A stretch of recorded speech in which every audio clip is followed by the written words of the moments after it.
Selamat malam Bapak Ibu sekalian. Wah, saya yakin kita tetap bersemangat untuk mempelajari satu rangkaian pelajaran seminar nubuatan kita. Hari ini adalah malam kedua, jadi saya yakin kita tetap semangat ya. Amin. Amin ya. Kita ada di dalam satu rangkaian seminar dengan judul Nubuatan menyatakan apa? Pengharapan ya. Mudah-mudahan lewat pelajaran kita dalam seminar demi seminar, pengharapan kita semakin bertumbuh. Dan barangkali ada di antara Bapak Ibu sekalian yang belum mendaftar ketika hadir ke tempat ini, kami sarankan untuk mendaftar terlebih dahulu ya, supaya kita bisa tahu dari malam ke malam Bapak Ibu datang terus atau tidak ya, karena kita menyediakan kenang-kenangan untuk Bapak Ibu sekalian yang terus datang di setiap malam. Dan satu komitmen dari kami, karena ini adalah seminar Alkitab, berarti orang-orang yang datang setiap malam adalah orang-orang yang mencintai apa?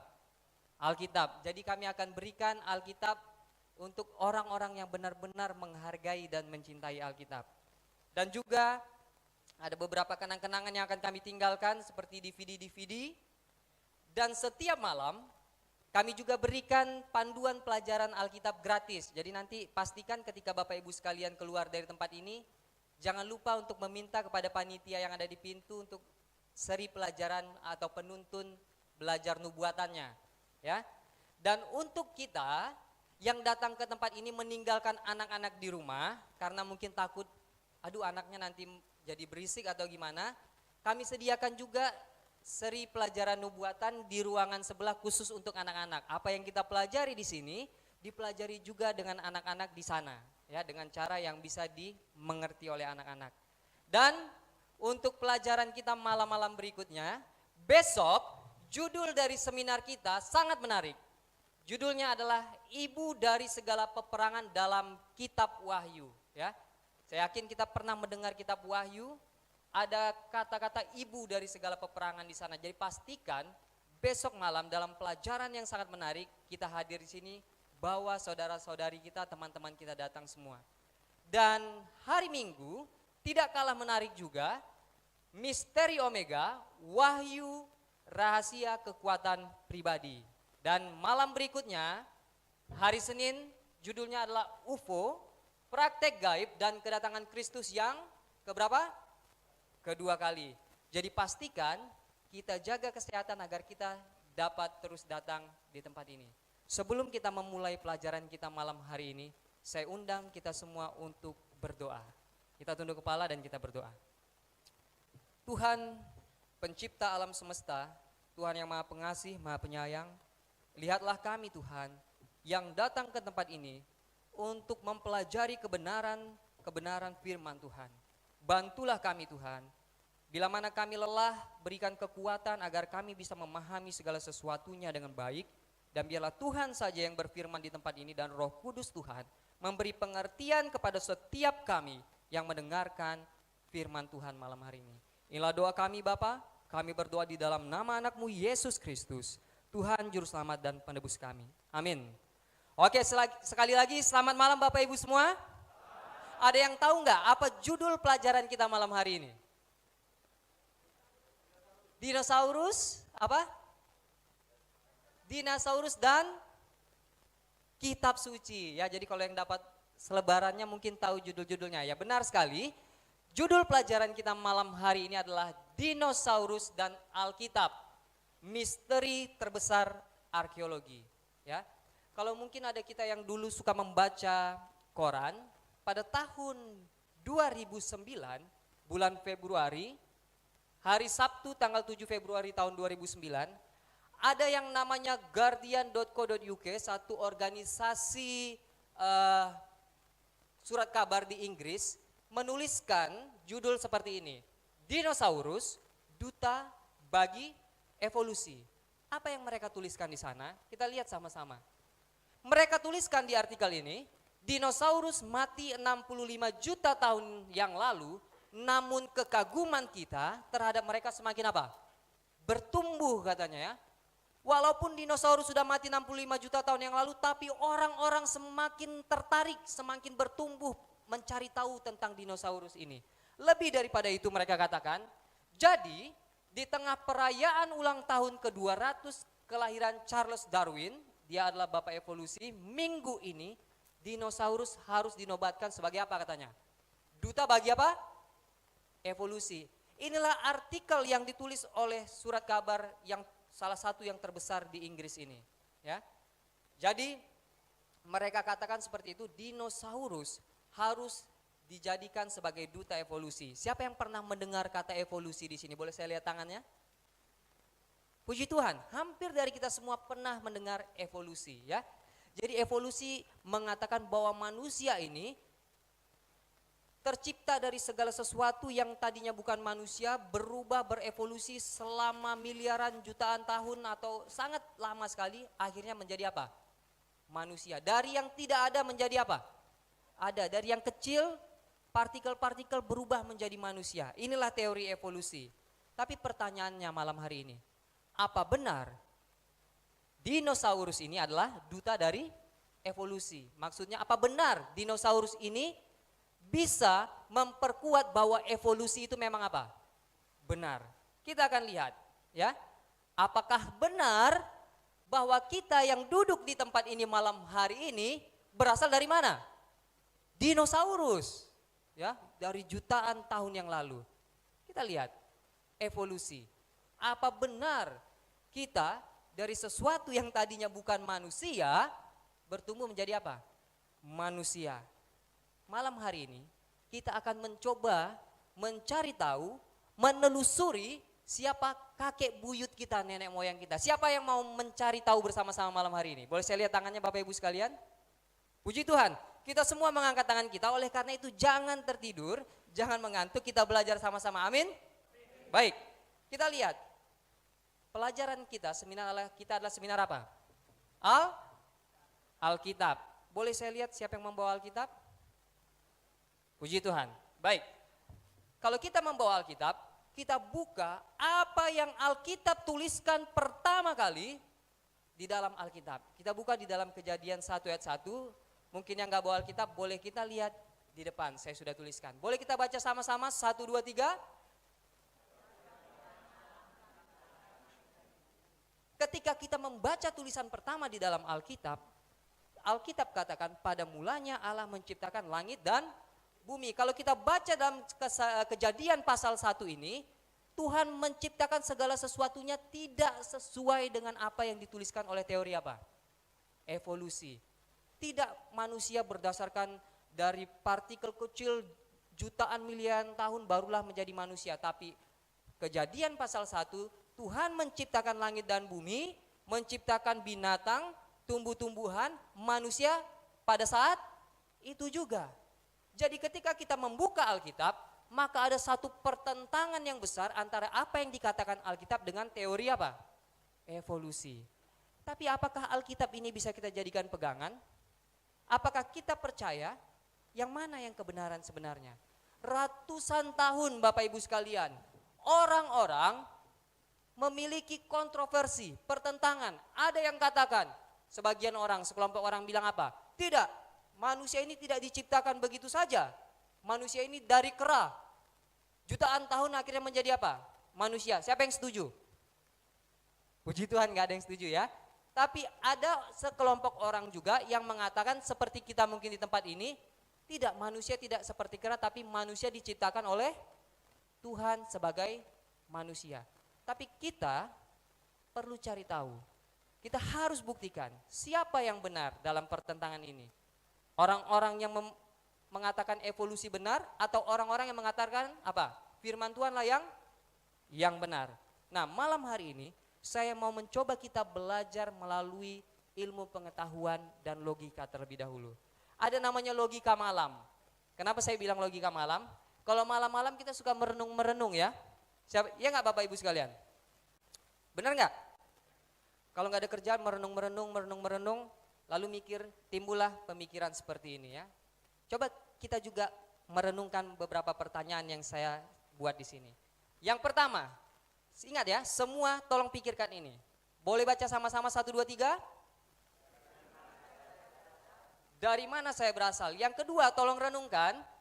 1, 2, 3 baca. Yang ketiga, tolong baca sama-sama 1, 2, 3. Kemana saya akan pergi? Baik Bapak Ibu sekalian, pertanyaan ini sudah kita simpan di dalam pikiran kita. Lalu coba kita bayangkan pertanyaan ini dan coba kita jawab dengan dua pemikiran yang kita bawakan tadi, evolusi dan Alkitab. Oke, saya akan paparkan evolusi terlebih dahulu.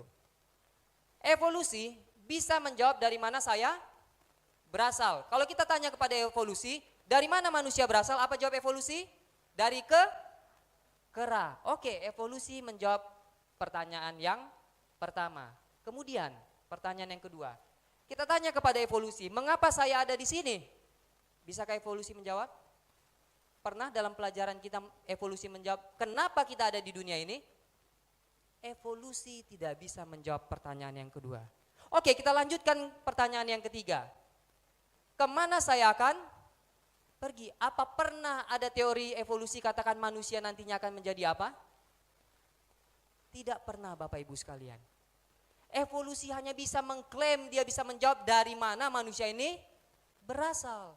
Tapi dia nggak pernah bisa jawab kenapa ada manusia di sini dan nanti akan jadi seperti apa. Dengan demikian, evolusi hanya membuat kita manusia ini berada di tengah-tengah antara kekosongan yang tadinya nggak jelas, apapun itu asal usulnya, menuju ke sebuah kekosongan yang tidak jelas juga asal usulnya nanti. Inilah yang sedang evolusi tawarkan kepada siapa? Kepada dunia. Tapi Alkitab, buku yang kita bawa, yang akan kita pelajari sepanjang malam-malam ke depan, memiliki satu jawaban yang berbeda. Alkitab menuliskan bagaimana kita berasal. Mengapa kita harus ada di dunia ini? Kalau kita baca, begitu banyak petunjuk yang ada di Alkitab. Dan lebih daripada itu, Alkitab juga menceritakan kepada kita apa yang akan terjadi kepada kita di masa depan. Ada janji yang begitu luar biasa yang Alkitab tawarkan kepada kita. Satu pertentangan yang sangat berbeda. Alkitab bisa menjawab 3 pertanyaan yang kita renungkan, tapi evolusi hanya bisa menjawab berapa? Berapa banyak? 1. Kembali kepada Bapak Ibu sekalian, mau pilih teori evolusi atau firman Tuhan. Tapi pertanyaannya sekali lagi, apakah bisa kita mengandalkan Alkitab ini? Baik, Alkitab sama seperti buku-buku yang ada di luar. Dia menjadi buku best seller katanya. Buku yang mengalami penjualan terbanyak. Contohnya seperti buku ini. Ada yang tahu buku apa ini Bapak Ibu sekalian? Mungkin kalau zamannya bapak-bapak yang udah agak berumur ini tahu ini Ko Ping Ho. Ya. Jadi mungkin saya tahu ini sangat terkenal dulu. Oh, anak-anak muda membaca buku ini semua best seller. Tapi pertanyaannya sekarang, kalau kita pergi ke toko buku, pernah lagi temukan buku ini? Enggak pernah. Tapi pada zamannya, buku Ko Ping Ho ini sangat terkenal. Semua beli, best seller, ya, penjualan terlaris. Kemudian buku ini yang agak muda dikit. Tahu buku apa ini? Gosbam, kalau anak-anak muda, oh dulu saya juga baca, Gosbam, beli di mana-mana, semua cari buku Gosbam, kalau enggak pinjam dari teman-temannya, best seller, penjualan terlaris pada saat itu. Tapi pertanyaannya, kalau kita cari sekarang, masih ada buku-buku ini? Kebanyakan buku-buku ini berakhir di tempat sampah, tapi tidak dengan buku yang satu ini. Buku yang satu ini sepanjang masa sampai saat ini pun, menjadi buku yang paling terlaris penjualannya Bapak Ibu sekalian. Ya, paling terlaris. Buku best seller.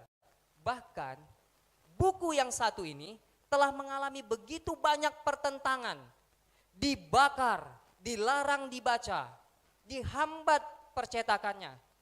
Selama banyak sekali kejadian, tapi buku ini tetap bertahan sampai saat ini.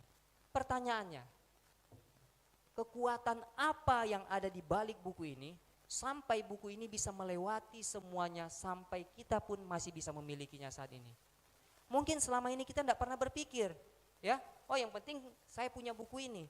Tapi kalau kita pelajari sejarahnya luar biasa, ya. Tapi ada banyak kitab suci. Apa keunggulan dari buku yang satu ini, Alkitab ini? Kenapa dia bisa lebih unggul dari kitab suci yang lainnya? malam hari ini, kalau Bapak Ibu yang membawa catatan, saya harap kita boleh mencatat supaya kita bisa pelajari lagi, kita beritahu teman-teman kita agar iman kita dikuatkan lewat setiap pelajaran kita di tempat ini. Kalau Bapak Ibu yang nggak punya kertas atau pulpen, boleh angkat tangan, tolong teman-teman panitia diberikan kertas ya, untuk yang mau mencatat ya, tolong dipinjamkan, diberikan kertas, dipinjamkan bolpen. Oke, yang pertama kita akan membuktikan ada kuasa yang kita katakan bahwa buku ini adalah firman Tuhan, ya.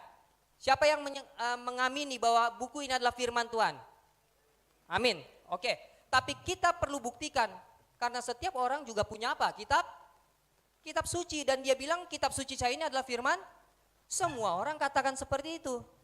Tapi kita perlu buktikan agar kita percaya kepada buku ini bukan hanya apa? Asal-asalan saja. Oke, yang pertama, kenapa bisa kita katakan seperti itu? Yang pertama, buku ini adalah kesatuan yang tak terpisahkan. Apa maksudnya kesatuan yang tidak terpisahkan? Ada berapa banyak buku di dalam Alkitab? 66, tepat sekali Pak. Buku ini terdiri dari 66 buku. Pertanyaan yang kedua, berapa banyak penulisnya? Ada yang tahu? Buku yang 66 ini dituliskan oleh 40 penulis yang berbeda.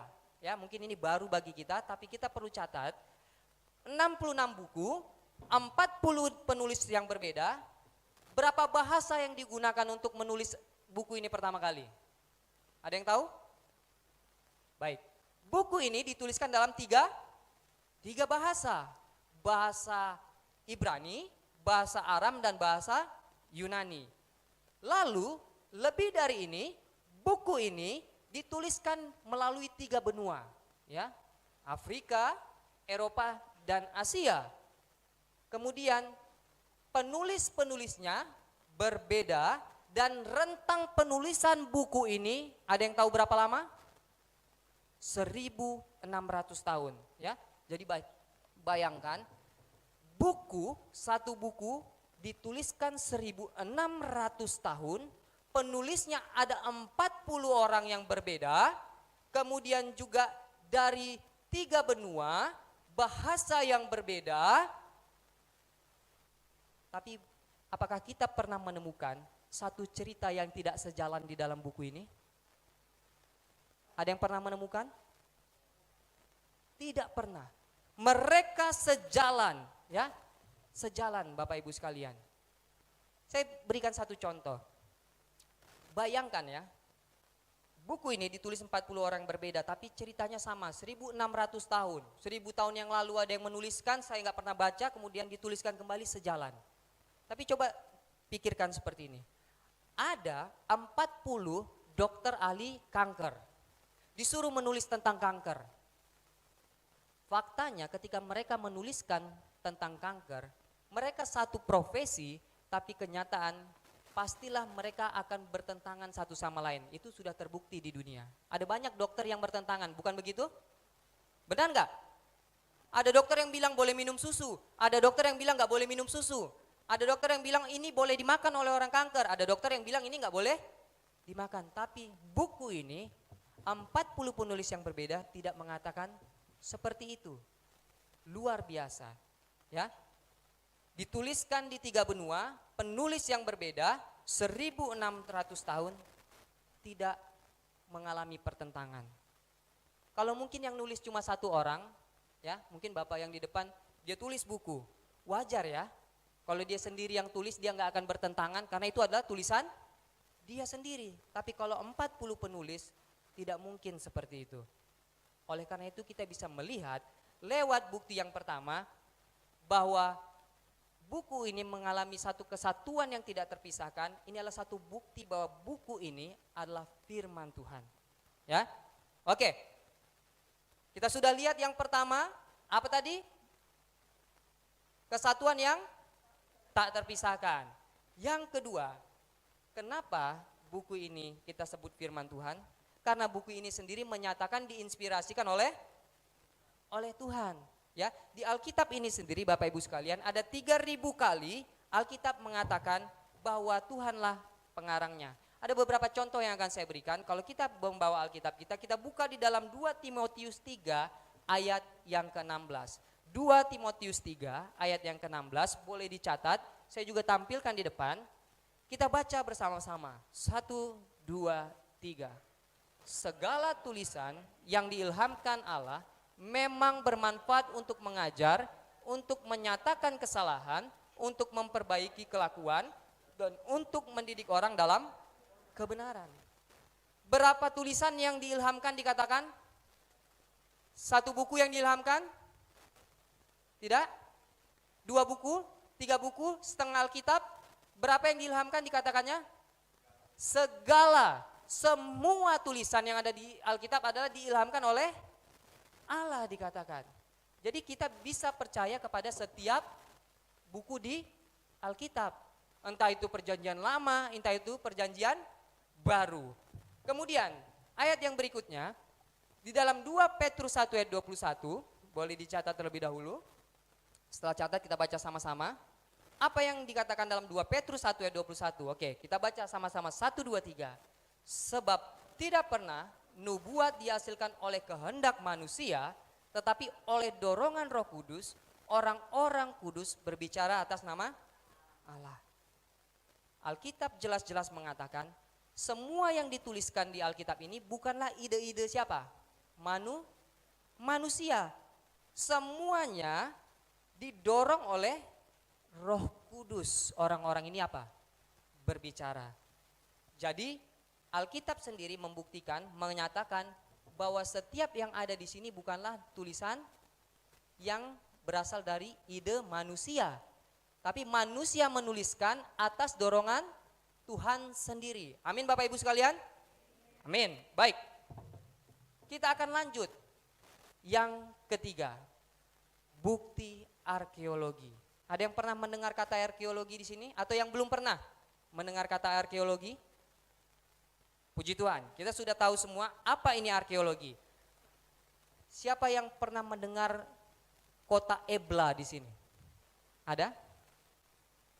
Baik, kalau kita nggak pernah mendengar, saya akan ceritakan sedikit. Di Suria Utara ada sebuah kota namanya kota Ebla. Ya, apa yang terjadi di sana? Menarik sekali Bapak Ibu sekalian. Ya, ketika arkeolog mencoba mencari menggali bukti-bukti di kota Ebla ini, tepat pada tahun 1975, arkeolog menemukan di dalam puing-puing kota Ebla ini, seperti kita lihat gambar-gambarnya di sini, mereka menemukan sebuah perpustakaan berisi tablet-tablet. Ya, ada yang tahu tablet? Dia berbentuk batu, ada tulisan-tulisannya di sana, itu disebut tablet. Maka disebut tablet Ebla di sana. Arkeolog, ilmuwan menemukan ada tablet-tablet ini di sana. Banyak sekali. Berapa banyak yang ditemukan mereka? Mereka menemukan 15.000 tablet yang dibuat dari tanah liat. Dan tanggal penulisannya ada 2.500 sebelum Masehi. Kalau dari sekarang berarti tablet ini dituliskan 4.500 tahun yang lalu. Apa yang dituliskan di tablet ini? Kita sama-sama perhatikan baik-baik. Satu fakta yang membukakan mata kita.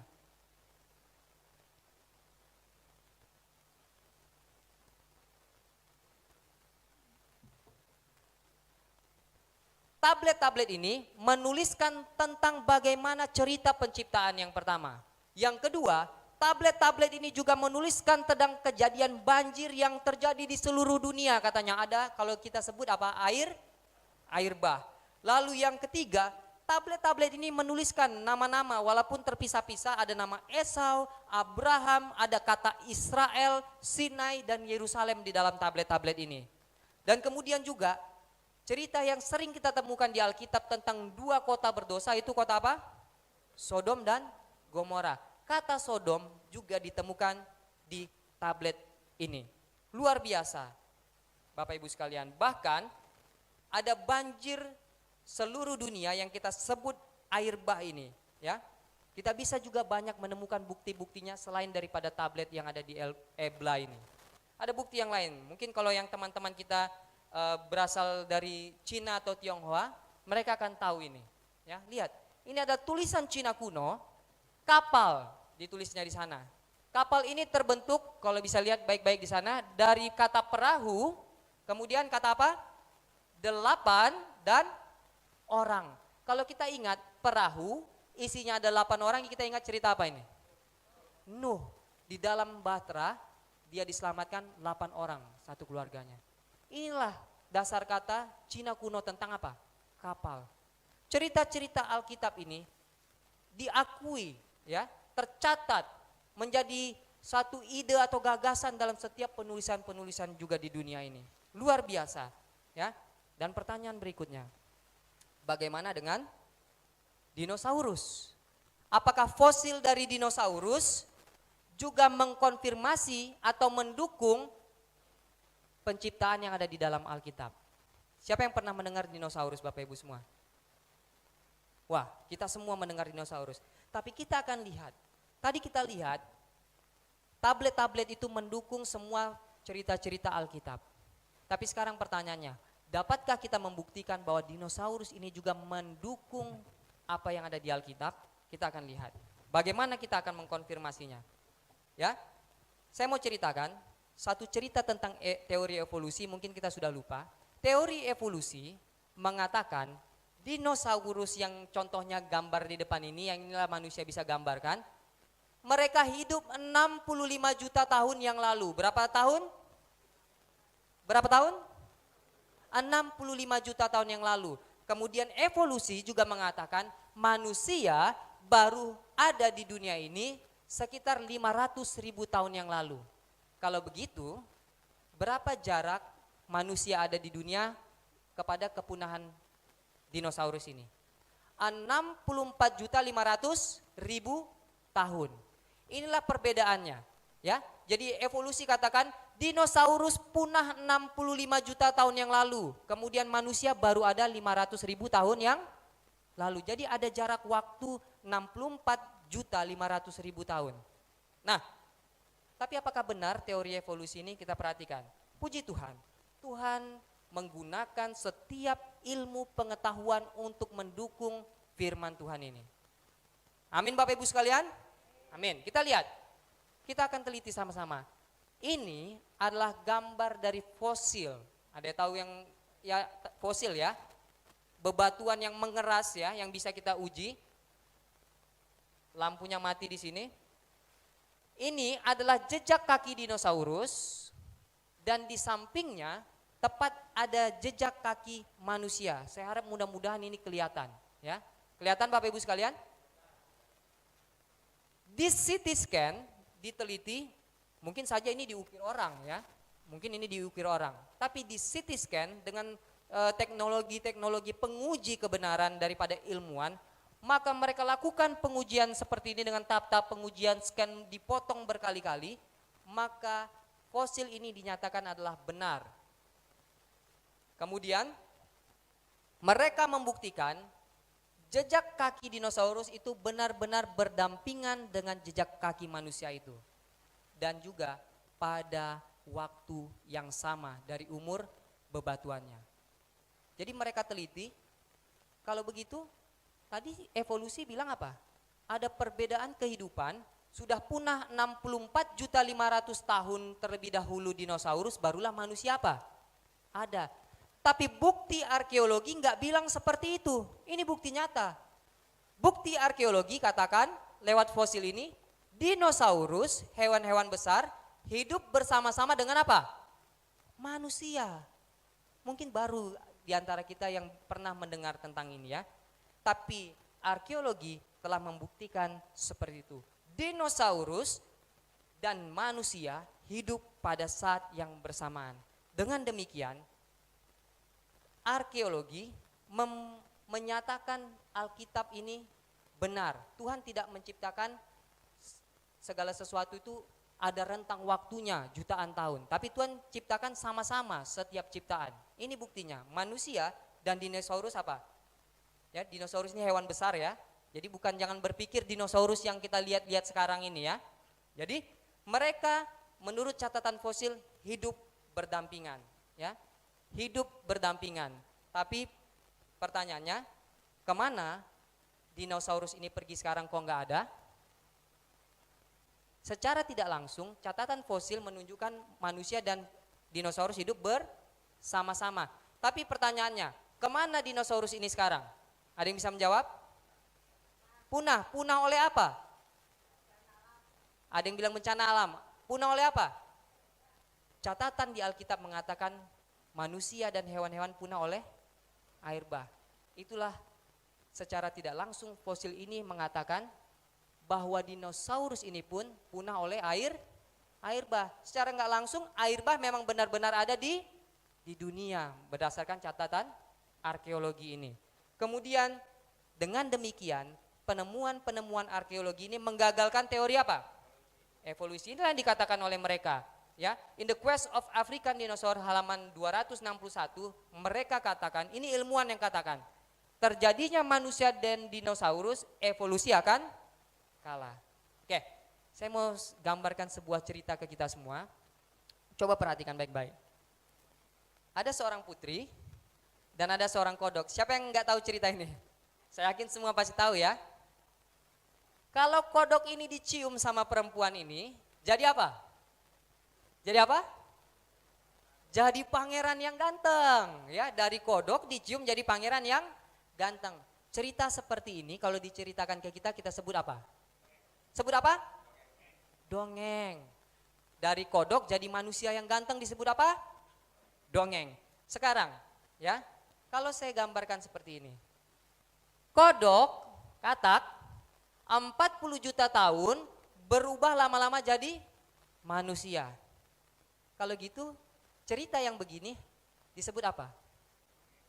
Enggak, orang enggak bilang dongeng. Orang bilang apa gini, dari kodok berubah jadi manusia, disebut apa? Tadi kita bilang di awal, kodok dicium jadi manusia ganteng disebut Kalau gitu, apa yang dimaksud dengan evolusi ini? Evolusi hanyalah dongeng ilmiah, Bapak Ibu sekalian. Amin? Nah, baik. Jadi kita telah melihat bahwa arkeologi membuktikan, menyangkal teori apa? Evolusi. Dan di satu sisi yang lain, arkeologi terus menguatkan setiap firman Tuhan. Apakah kita semakin yakin dengan firman Tuhan? Sampai yang ketiga ini, coba kita lihat lagi. Apa yang mereka katakan? William F. Albright dari World Renowned Archaeologist, ini para arkeologi yang terkenal, dia katakan tidak ada keraguan bahwa arkeologi telah mengkonfirmasi inti sejarah dari tradisi apa? Perjanjian lama. Ahli arkeologi bilang apa? Setiap perjanjian lama itu sesuai dengan penemuan arkeologi sudah terbukti, katanya ya. Tidak ada keraguan. Lebih lagi dari itu dia katakan, penemuan demi penemuan telah membentuk keakuratan rincian yang tak terhitung banyaknya dan telah membuat pengakuan yang semakin meningkat dengan nilai Alkitab sebagai sumber sejarah. Bahkan ketika penemuan-penemuan ini terungkap, ilmu pengetahuan katakan apa? Alkitab pun bisa dijadikan pegangan sebagai ilmu apa? Sejarah, karena telah terbukti kebenarannya. Luar biasa Bapak Ibu sekalian. Lebih dari itu ada satu cerita lagi yang mungkin kita banyak nggak tahu di sini. Pada tahun 1947 di suatu daerah ya, namanya Qumran. Ada yang pernah dengar? Pernah ya? Ada banyak gua-gua di sana. Gua-gua Qumran. Pada tahun 1947 di gua-gua Qumran ini ditemukanlah gulungan laut mati disebut. Ya, gulungan apa ini? Gulungan laut mati ini adalah isi dari setiap tulisan yang ada di perjanjian lama dari buku yang kita bawa malam hari ini. Mulai dari kitab Kejadian sampai di akhir perjanjian lama ada semua di dalam apa? Gulungan laut mati ini. Kecuali memang kitab apa yang nggak ada di sana? Ada yang pernah tahu? Kitab Ester. Tapi selain kitab Ester ada di sana semua. Ya, semua ada di sana. Dan juga, tapi mungkin kita berpikir, mungkin kita bertanya-tanya, Alkitab kita ini ditulis pada tahun berapa? Ada yang tahu?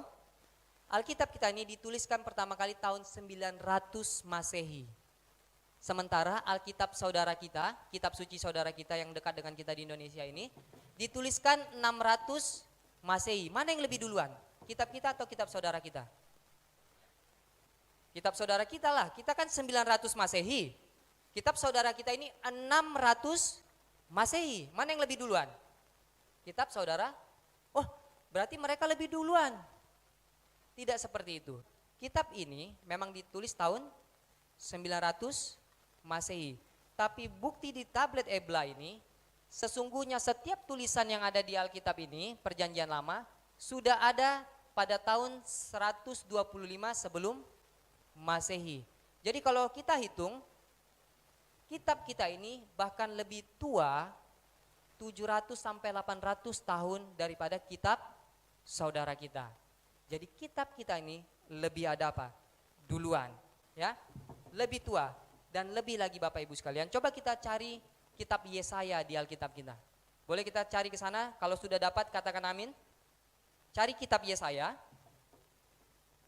Kalau sudah di sana katakan amin. Amin. Oke? Baik. Saya hanya mau tunjukkan dalam gulungan laut mati ini, di Gua Qumran ini, kitab Yesaya yang Bapak Ibu dan saudara-saudara sekalian sedang buka, setiap tulisan yang ada di sana persis dengan apa yang telah ditemukan di Gua Qumran ini. Kalau kita hitung 125 tahun sebelum Masehi sampai sekarang tahun 2015 ada 2200 tahun, dan kitab Yesaya yang Bapak Ibu buka saat malam ini persis sama yang ada di sana. Berumur 2200 tahun dan tidak ada perubahan sedikit pun. Puji Tuhan. Puji Tuhan untuk itu. Oleh karena itulah kenapa dikatakan di dalam Mazmur 119 ayat 160, dasar firman-Mu adalah apa? Kebenaran. Ya. Bukti arkeologi. Mereka katakan, Sir Frederick Kenyon katakan, orang Kristen dapat mengambil seluruh Alkitab di tangannya dan mengatakan tanpa rasa takut atau ragu-ragu bahwa di tangannya mereka memegang firman Allah yang benar, diturunkan tanpa kehilangan kepentingan dari generasi ke generasi selama berabad-abad. Inilah kata-kata dari arkeolog. Lalu juga dikatakan oleh Nelson Gluck, dapat dinyatakan dengan tegas bahwa tidak ada penemuan arkeologi yang pernah bertentangan dengan apa? Alkitab. Kita sudah lihat 3 dan kita akan lanjut yang keempat. Arkeologi menguatkan Alkitab, tidak pernah bertentangan. Yang keempat, Alkitab memprediksikan apa? Masa depan. Boleh saya lihat berapa banyak yang datang tadi malam? Boleh saya lihat tangannya Bapak Ibu? Oke, terima kasih. Puji Tuhan, ada cukup banyak yang datang. Kita lihat apa yang dikatakan contohnya di dalam Yesaya 46 ayat 9 dan ayat 10. Boleh kita baca sama-sama dengan keras. 1, 2, 3. Ingatlah hal-hal yang dahulu dari sejak purbakala, bahwasanya akulah Allah dan tidak ada yang lain. Akulah Allah dan tidak ada yang seperti aku. Yang memberitahukan dari mulanya hal yang kemudian dan dari zaman purbakala apa yang belum terlaksana. Yang berkata, keputusanku akan sampai dan segala kehendakku akan kulaksanakan. Kitab Yesaya mengatakan Tuhan akan memberitahu apa yang ada di masa depan. Tidak ada kitab suci yang mengatakan seperti kitab suci kita. Kalau kita yang sudah datang tadi malam, kita bisa melihat sebuah contoh ya.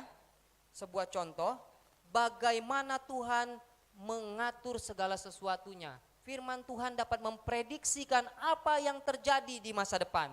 Ya, satu contoh.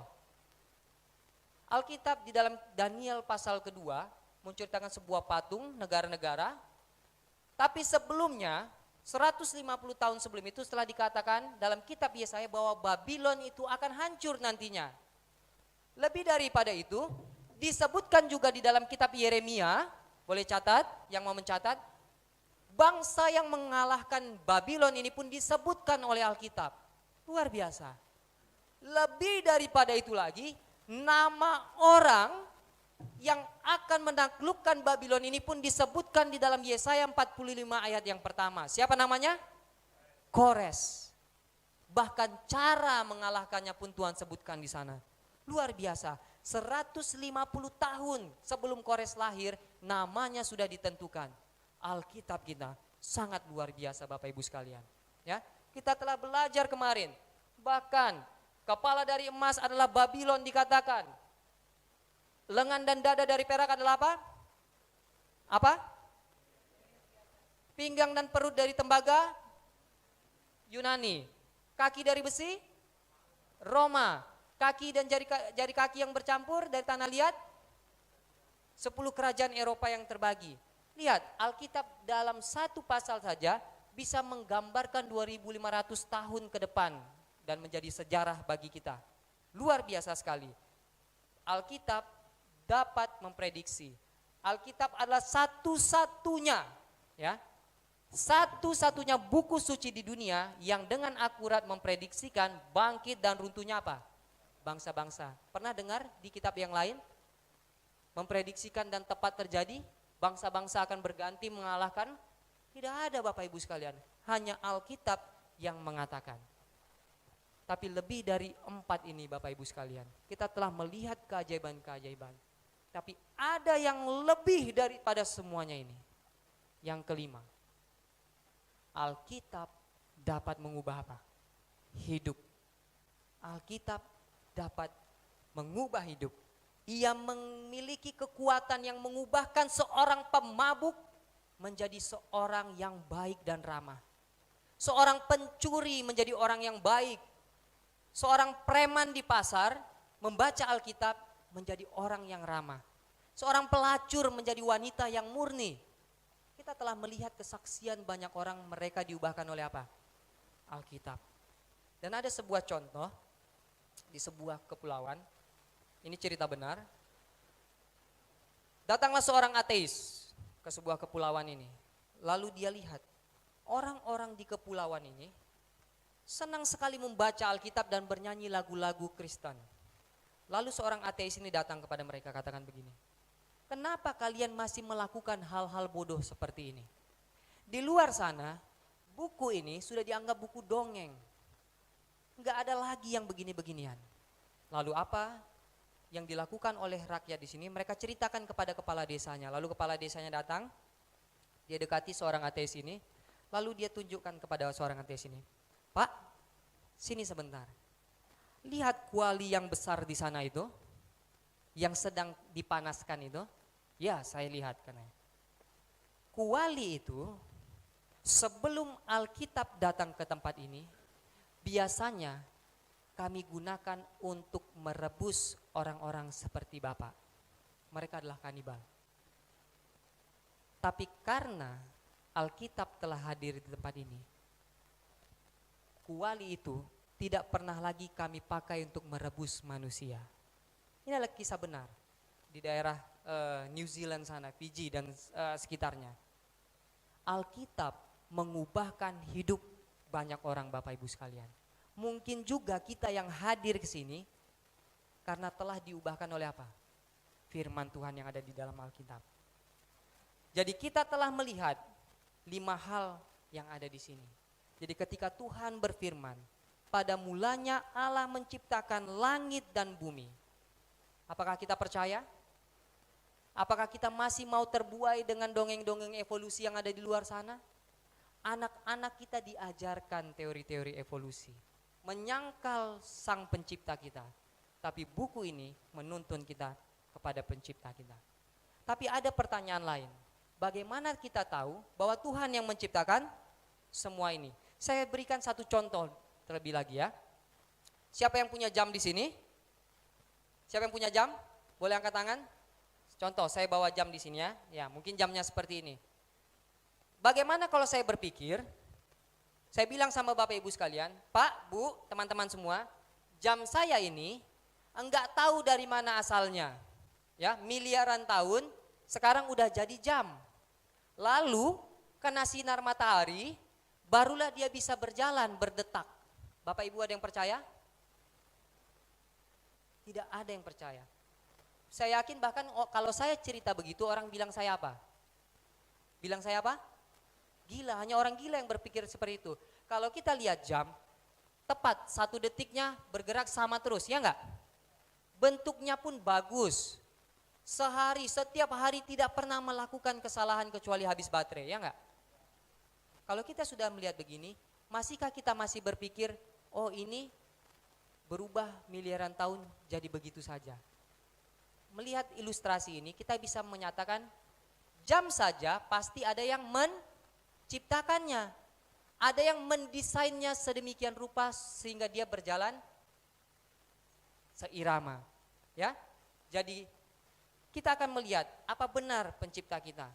Maka kita akan bertanya, kalau begitu siapa yang menciptakan alam semesta? Alkitab katakan Tuhanlah yang menciptakan alam semesta. Mazmur 33 ayat 6 sampai 9 boleh kita baca sama-sama, 1, 2, 3.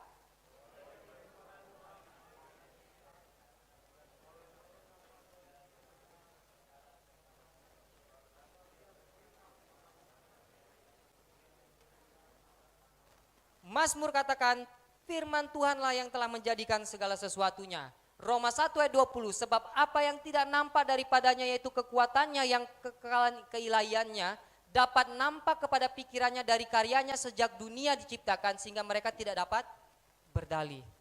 Ya, contoh juga seperti ini. Ya, saya jalan-jalan ke hutan, saya belum lihat ada satu orang pun ada di sana sampai akhirnya saya lihat di satu padang yang kosong. Lalu saya lihat ada 3 tongkat berdiri seperti ini, berdiri tinggi tongkatnya sama, bentuknya sama, jaraknya satu sama lain sama-sama 3 meter. Lalu teman saya yang berjalan bersama-sama saya bilang begini, wah sepertinya kita bukan orang yang pertama ada di sini. Terus saya bilang begini, oh dari mana kamu tahu? Lalu dia bilang, buktinya lihat ada 3 tongkat yang tingginya sama, jaraknya sama, pasti ada orang yang pasang di sini. Oh saya bilang, oh enggak mungkin, saya tidak percaya. Saya enggak lihat ada orang, saya hanya lihat ada tongkat. Bisa saja monyet yang pasang, yang bikin seperti ini. Maksa enggak saya? Memaksa. Monyet enggak bisa bikin seperti itu. Atau apalagi kalau saya bilang, oh mungkin tongkat ini berevolusi keluar dari dalam tanah. Lebih gila lagi enggak saya? Benar enggak? Lebih gila nggak saya kalau saya berpikir seperti itu? Saya akan dibilang orang apa? Orang gila. Kita bisa melihat, kita nggak harus melihat orangnya, baru kita bilang ada orangnya. Benar nggak Bapak Ibu sekalian? Atau mungkin satu contoh lagi, ya. Kalau kita lihat benda-benda seperti ini, ya tadi kita udah lihat jam, sekarang kalau kita lihat warna-warna burung yang seperti ini. Apakah warna ini hanya begitu saja? Kebetulan saja nggak ada yang menciptakan? Kan kita nggak lihat Tuhan ya. Kita hanya lihat apa? Burung. Bisa kita bilang, burung ini kebetulan. Atau kita lihat semua daun-daun yang berwarna hijau ini, tidak ada yang ciptakan kita bilang. Bisa kita bilang seperti itu? Nggak bisa. Atau contoh seperti ini. Mana yang lebih rumit? Membuat roket atau membuat manusia? Mana yang lebih rumit? Terus kalau roket ini saya bilang ini hasil evolusi, ada yang percaya? Enggak ada yang percaya ya. Roket ini diciptakan atau hasil evolusi? Diciptakan. Kalau roket ini yang enggak kalah rumit dengan manusia, kenapa kita berani bilang bahwa manusia yang begitu rumit ini hasil evolusi? Enggak mungkin ya Bapak Ibu semua ya. Mungkin enggak? Tidak mungkin. Kita lihat. Atau kadang kita berpikir seperti ini. Ketika kita berjalan di pantai, kita lihat ada jejak-jejak kaki di sana. Waktu kita jalan berdua misalnya dengan teman kita. Lalu teman saya bilang, oh ternyata ada orang yang sudah lewat di sini. Terus saya bilang, enggak ada, saya enggak lihat orang. Terus teman saya bilang, ini ada jejak kakinya. Saya enggak percaya. Mungkin saja jejak kaki ini dibuat oleh ombak, saya bilang. Bagaimana dengan itu Bapak Ibu sekalian? Bapak Ibu bilang saya ini orang apa? Orang gila. Itulah kenapa Alkitab katakan, coba kita baca sama-sama dalam Mazmur 14 ayat 1, kita baca dengan kuat sama-sama, 1, 2, 3.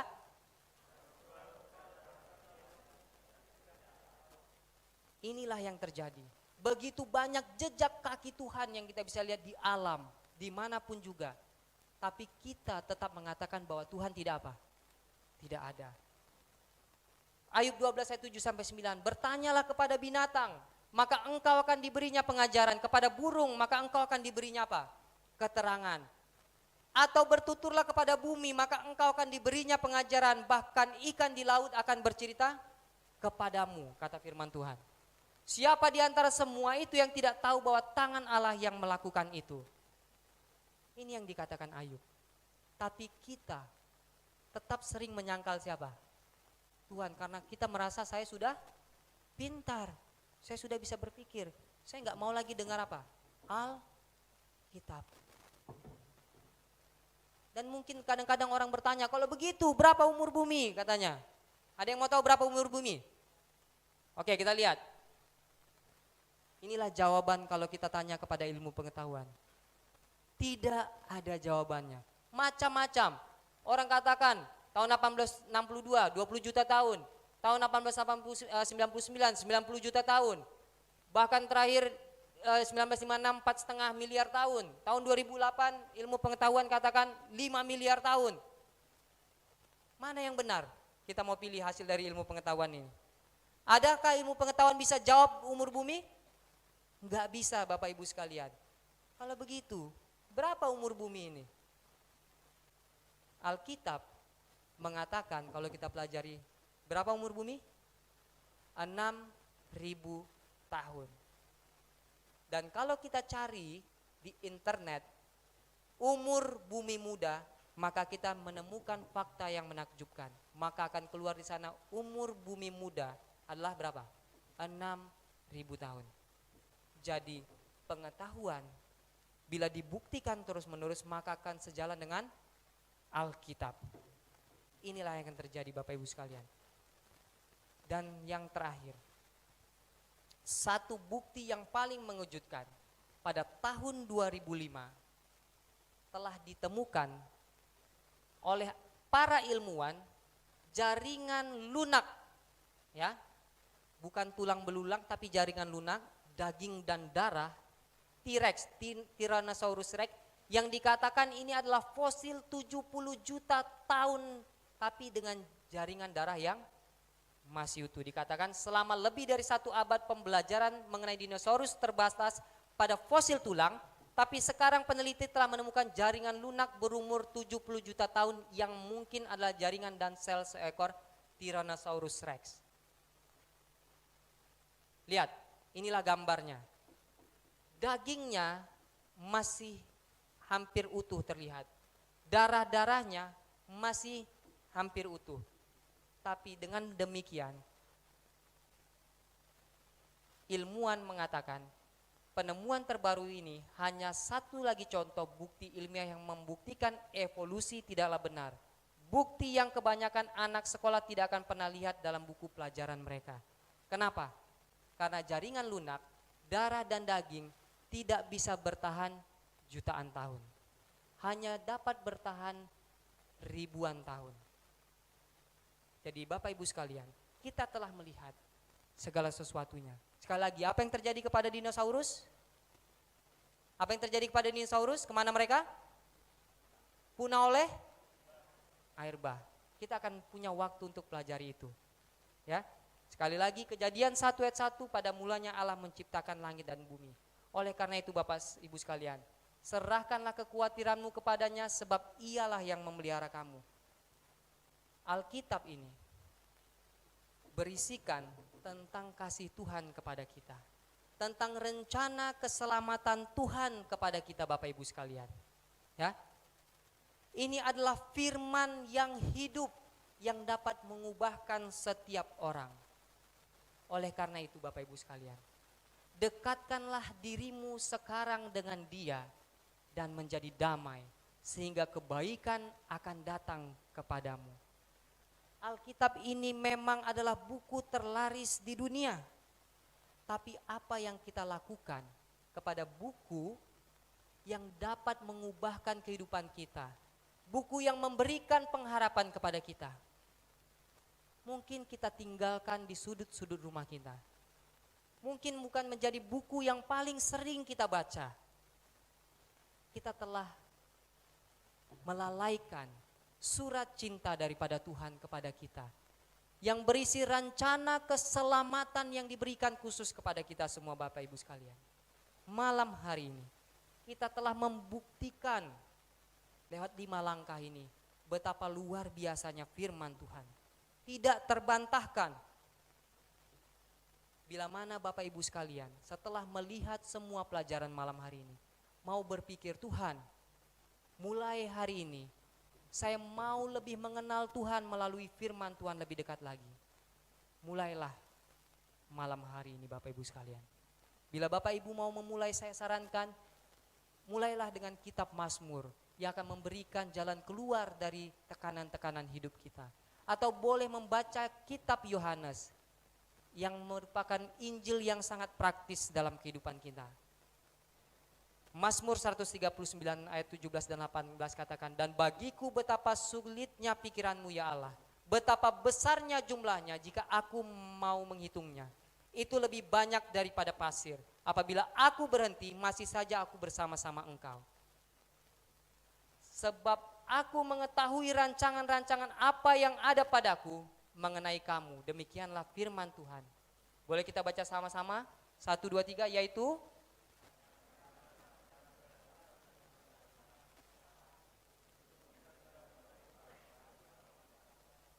isi Alkitab ini adalah rancangan Tuhan.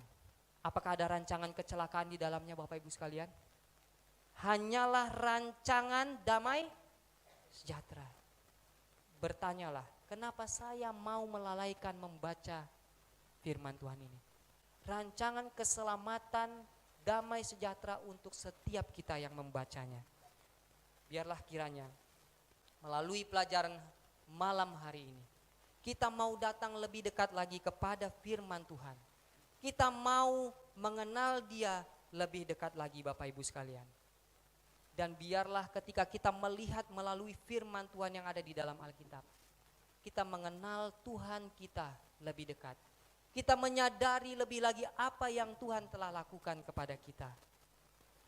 Dan malam hari ini, bila mana ketika kita telah menyadarinya, kita berkata, kita mengambil komitmen, Tuhan, mulai hari ini saya mau menghargai pemberian Tuhan yang sangat luar biasa, yang memiliki kuasa yang akan mengubahkan kehidupan saya. Saya mau belajar firman Tuhan lebih lagi Tuhan. Bila ada di antara kita yang mengambil komitmen seperti itu malam hari ini, boleh kita angkat tangan kita Bapak Ibu sekalian. Angkat tangan kita. Berdoa di dalam hati, Tuhan berikan kuasa kepada saya. Puji Tuhan.